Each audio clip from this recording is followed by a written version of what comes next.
अस्सलामुअलैकुम नाजरीन, मैं हूं नाइला भट्टी और आप देख रहे हैं GHN न्यूज।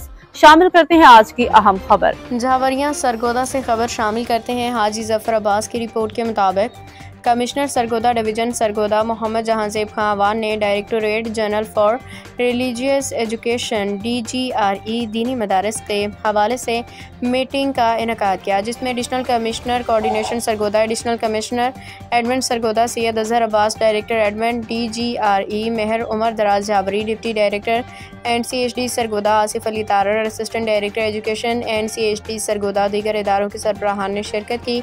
मीटिंग में कमिश्नर सरगोदा डिवीज़न सरगोदा मोहम्मद जहांजेब खान अवान को सरगोदा डिवीज़न के अंदर दीनी मदारस की रजिस्ट्रेशन में DGRE और NCHD की कारकर्दगी के हवाले से मुकम्मल ब्रीफिंग दी गई। रिपोर्ट जफर अब्बास, तहसील रिपोर्टर शाहपुर झावरियाँ।